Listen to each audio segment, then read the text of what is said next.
Hola, mi nombre es Lorenzo Chaparro, soy estudiante de medicina tercer semestre y el día de hoy voy a explicar el concepto de comunicación interventricular. Para poder entender el tema de intercomunicación interventricular hay que tener en cuenta la embriología cardiovascular y vamos a hablar sobre todos estos conceptos.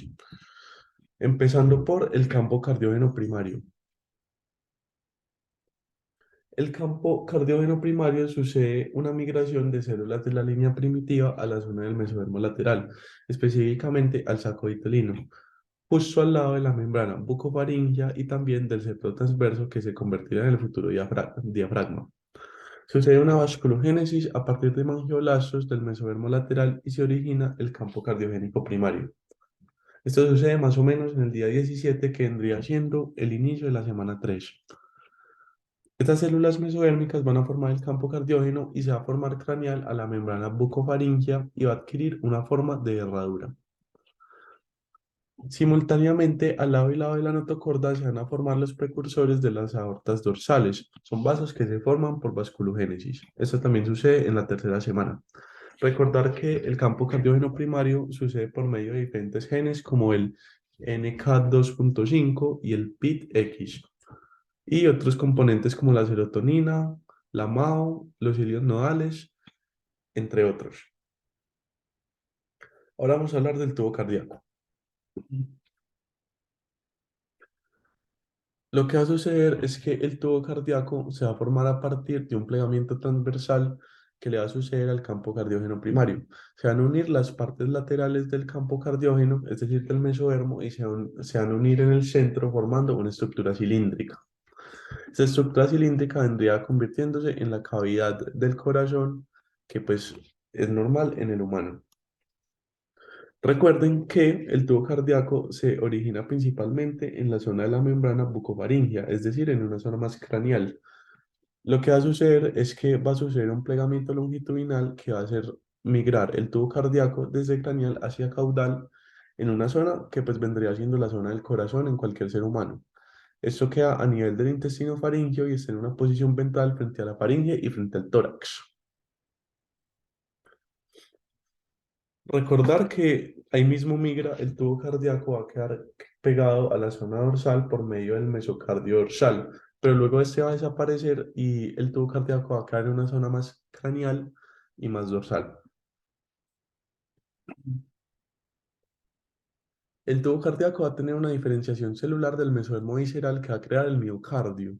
Y el endotelio, que no se convierte en miocardio, se convierte en endocardio. Entre ambos tejidos aparece un tejido conectivo rico en ácido hialurónico conocido como la gelatina cardíaca. Esta sería la posición del tubo cardíaco definitivo después de ambos plegamientos. Ahora vamos a hablar del campo cardiogénico secundario. El campo cardiogénico secundario aparece por medio de una condensación de células en la porción del mesodermo visceral en su porción caudal ventral. A partir del mesodermo secundario se forman estructuras como el tracto de salida, el proepicardio, que sería el precursor del epicardio. Como les dije anteriormente, el mesocardio dorsal se va a perder y el tubo cardíaco va a quedar en una zona mucho más acorde a lo que vendría siendo la posición del corazón en una persona normal. Sistema vascular embrionario. El sistema venoso del embrión consiste de vena cardinal superior y vena cardinal inferior que forman la vena cardinal común, vena vitelina y vena umbilical que pues vendría conectándose con la placenta de la madre gestante. Todas estas venas van a desembocar en un seno venoso común que está conectado con el tubo cardíaco. Respecto al sistema arterial, tenemos el arco aórtico, que sale del tubo cardíaco y de este se produce la aorta dorsal, la arteria vitelina y la arteria umbilical. Aquí tenemos las estructuras viéndose de otra perspectiva. ¿Cómo se forma la asa cardíaca? A partir de la cuarta semana, es decir, más o menos el día 28, el tubo cardíaco va a presentar dilataciones en varias zonas que van a terminar formando estructuras importantes en el futuro. Aquí podemos apreciar tres estructuras que serían el bulbo cardíaco, el ventrículo común y la aurícula común. El bulbo cardíaco se va a convertir en el ventrículo derecho El ventrículo primitivo se convierte en el ventrículo izquierdo y pues las aurículas se forman a partir de la aurícula primitiva. Luego del plegamiento, el corazón quedaría de esta manera. Los atrios, el ventrículo derecho que proviene del bulbo y el ventrículo izquierdo que proviene del ventrículo común. Sistema venoso embrionario. Lo primero que va a suceder es que los senos venosos de ambos lados del tubo cardíaco se van a combinar y van a formar un seno venoso común o seno transverso. Y además se va a formar el epicardio a partir del proepicardio. Aparte de eso, van a ser la prominencia mesodérmica dorsal que se produce a partir de una proliferación celular del mesocardio dorsal. Esa prominencia formará el septo interauricular y los cojines endocárdicos interventriculares, aparte de las venas pulmonares. ¿Qué va a suceder con las venas del embrión? Las venas vitelinas van a formar los sinusoides del hígado. La vena vitelina izquierda desaparece y va a quedar la vena vitelina derecha, que pues se va a terminar convirtiendo en la vena cava inferior y va a conectar el corazón con el hígado.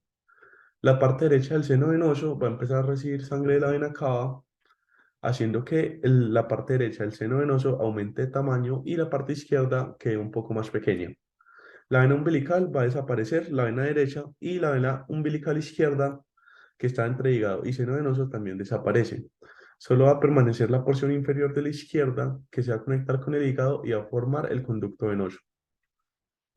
Las venas cardinales superiores se van a fusionar y van a formar una anastomosis que se convierte en el tronco brachiocefálico. La porción inferior de las venas cardinales va a desaparecer. Y por último, el atrio izquierdo se va a empatar o se va a combinar con las venas pulmonares por medio de la prominencia mesodérmica dorsal. Aquí tenemos una ilustración de cómo el sistema venoso se va desarrollando después de la cuarta semana. Ahora vamos a hablar del tabiquamiento del corazón, que es el concepto más importante para entender la comunicación interventricular. Lo primero que sucede es que la prominencia mesodérmica dorsal empieza a proliferar en el techo del atrio y se crea una estructura conocida como el septum primum. También va a proliferar la gelatina cardíaca y se empiezan a formar los cojines endocárdicos. Al terminar el crecimiento del septum primum, va a quedar un orificio en forma de media luna conocido como ostium primum. El ostium primum se va a cerrar por medio de la proliferación de los cojines endocárdicos y por la migración de las células de la cresta neural.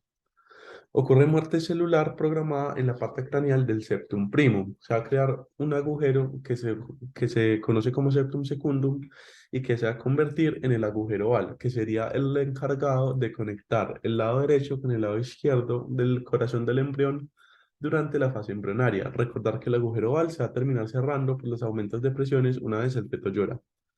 No el feto, el neonato, perdón. Y el tabique interventricular se va a formar a partir de la fusión de las paredes del miocardio y un adelgazamiento de las almohadillas. Esto se conoce como diarticulización. Queda un agujero interventricular, ya que todo el tabique interventricular no va a cerrar toda la cavidad.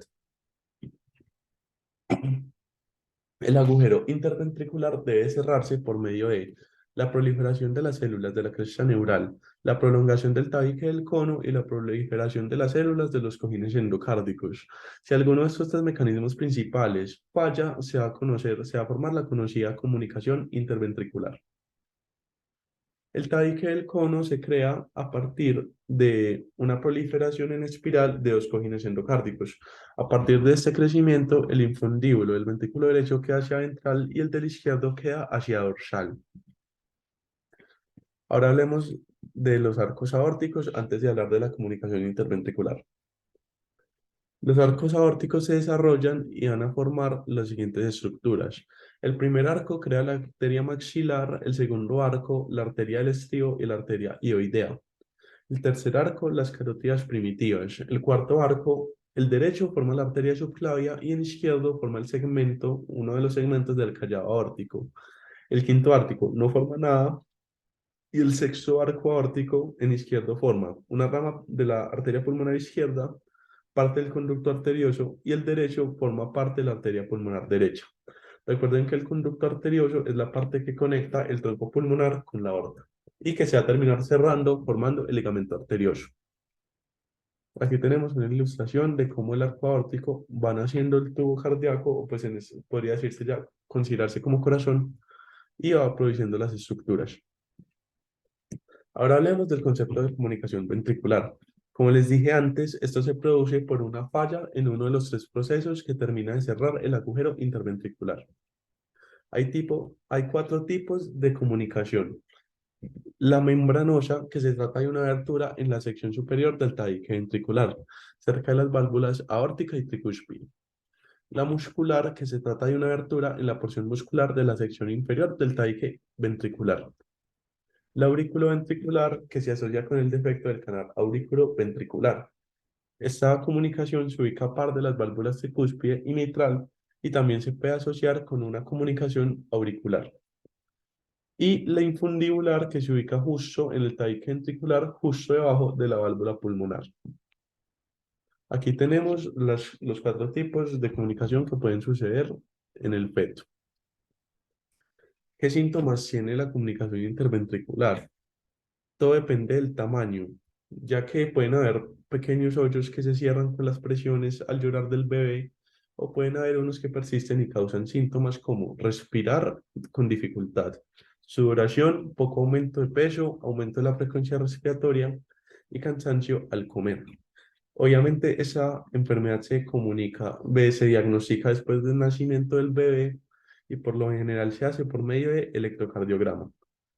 Las personas que tienen esta comunicación interventricular tienen sangre oxigenada combinada con la desoxigenada. Por ende, el corazón tendrá más dificultad de llevar sangre oxigenada a los tejidos y tendrá mucho más cansancio. Estas son las fuentes de información que se utilizaban para la exposición y eso es todo. Muchísimas gracias y espero que les haya gustado.